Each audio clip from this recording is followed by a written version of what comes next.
Shoutout nga pala kay Chris Daniel Nerit, kay Ernest Purisima, Troy Manahan, Jovan Navida Babaan, at syempre kay Alfredo Makalalad, Balad Josh, shoutout sa'yo, Nathan Novales, Abraham Moneva, Mario Daray, Lorchelin Tolosa, at kay Trix Ivan Bandong, shoutout sa'yo. Ayan nga, shoutout sa inyong lahat. At guys, sa episode 35 ng ating Inazuma 11 Go Galaxy Tagalog Dub. At syempre, huwag na nating patagalin to. Umpisahan na natin ang part 1. Okay? 俺たちは今宇宙のサッカー大会グランドセレスタギャラクシーに参戦している。いよいよ最後の戦い。決勝の相手は惑星ファラムオービアスだ。宇宙を救うため俺たちは戦う。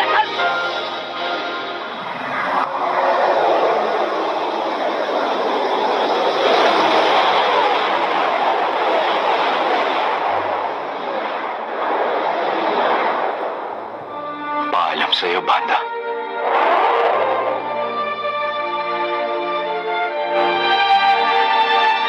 Magpapalakas ako. Pangako patuloy akong mabubuhay at hindi ako susuko kahit kailan. Hanggang sa maging kasing lakas mo ako. Kusa ka. Ang mga bato ng pag-asa.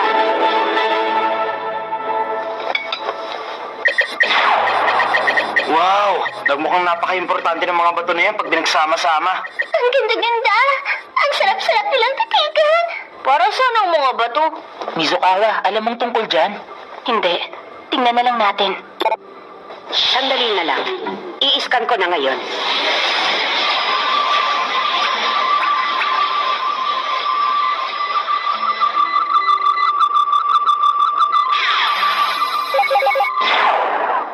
Alam ko na kung ano. Sabihin mo sa amin. Mabuti na hanap mo, Tenma. Si Katra ang nagturo sa akin. Sabihin mo, alam mo ba kung para saan talaga ang mga batong yan? Ang dilaw na bato mula sa planetang Sandorias, ang Solar Rock. Ang Ocean Crystal mula sa planetang Sazanara. Mula naman sa planetang Gardon, ang Crimson Firestone. At ang Fluorescent Stone mula sa planetang Latonic. Ang mga batong ito ay mga raw material na kapag pinagsama-sama ay makakalikha ng maalamat na bato. Ang batong yun, tinatawag na Mithril Stones. Ang Mithril Stones? Nung isa pa akong scientist sa planetang Kiel, sinikap kong hanapin ang mga yan, pero lagi akong nabibigo. Parang isang panaginip na narito ang mga yan sa harapan ko. Ano nangyayari? Minori! Totoo nga. Yan nga ang mga bato ng pag-asa. Otomori! Ano nangyayari rito? Ano ito? Mukhang nakabalik na ako sa tunay kong anyo.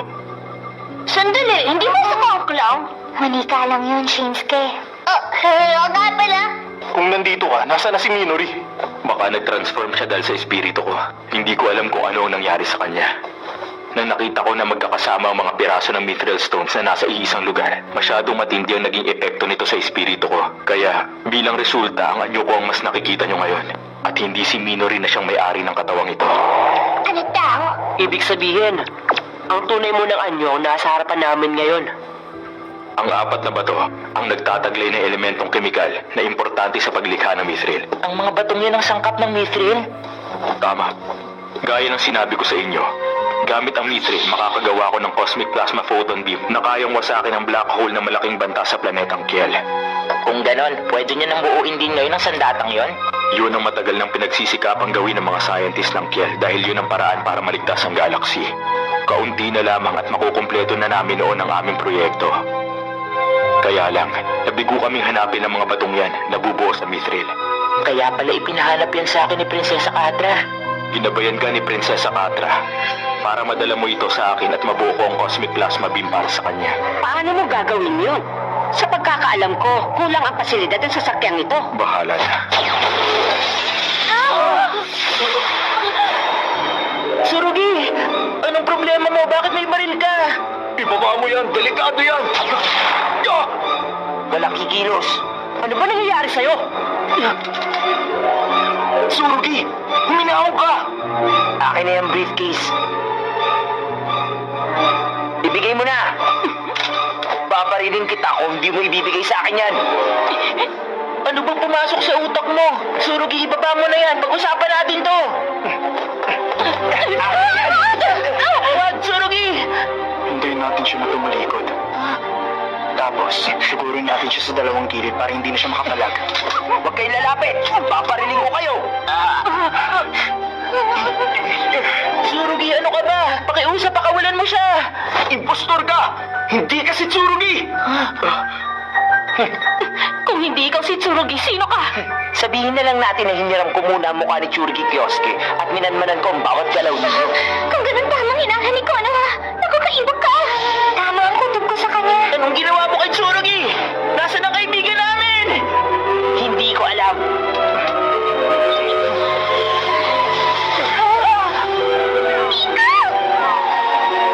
Pixie! Nag-teleport siya. Ito nagpunta. Enjoy watching Pinoy Anime Media. Nasaan tayo? Ang tagal na kitang hinihintay. Ozrak! Wag!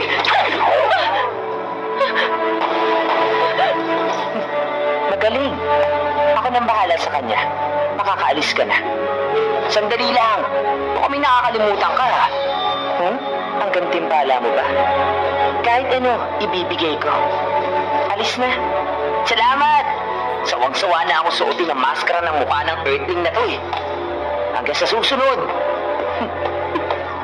Sabihin mo sa akin ang nararamdaman mo ngayon, Minori. Teka, siguro mas magandang tawagin kita sa tunay mong pangalan. Ikaw si Potomori Emnator, ang pinakamahusay na scientist ng planetang Kyoto. At ikaw si Midway Ozrak. Alam kong isa ka sa mga miyembro ng Intergalactic Federation. Bakit mo to ginagawa? Kailangan mo ang tulong ko. Anong tulong? Ang gusto ko lang naman na gawin mo, kumpletuhin mong Cosmic Plasma Photo Beam. Ano, gagawin mo ba? Sandali, bakit naman kita tutulungan?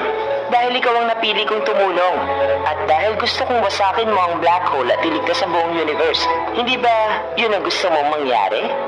Kung ganun, hindi mo na ako kailangan pang kidnapin at ituring na isang bilanggo sa sasakyang ito. Gagawin ko to sa ilalim ng masusing pagbabantay ni Prinsesa Catra. Tutulungan niya ako sa misyon ko. Hindi ko ito inaasahan, ha? Nasa panig pala namin ng babaeng yun. Ano? Kung ganun, saan mo siya itinago? Hayaan mo kung makita ang prinsesa. Hindi magtatagal at magkikita rin kayo. Unahin mo na lang na makipagtulungan sa amin. Sa ngayon, kailangan muna nating iligtas ang buong universe. Plasma 11 go! Galaxy!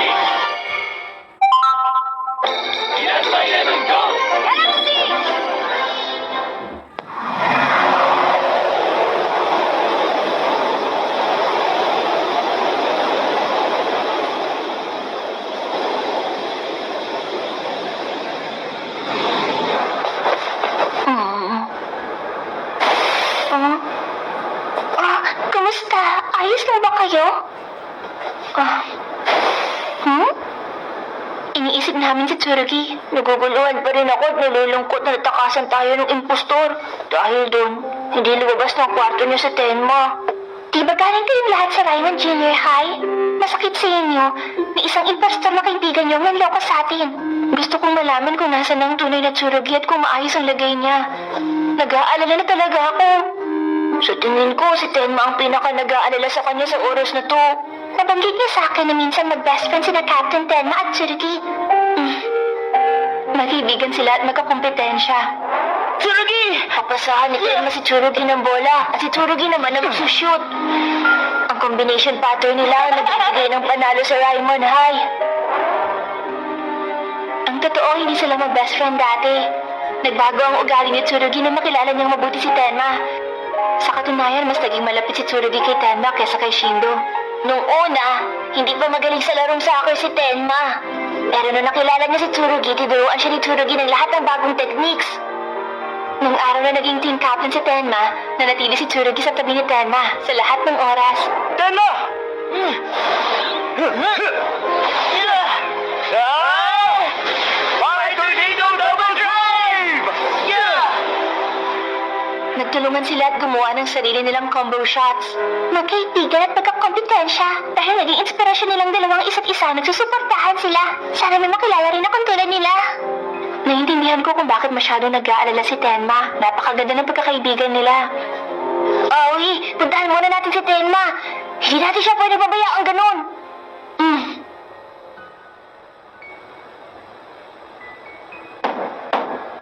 Tenma, pwede ba kami pumasok? Tenma, bubuksan ko ilaw.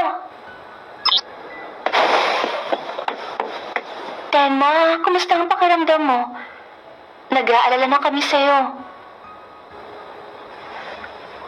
Nasaan na kaya si Tsurugi?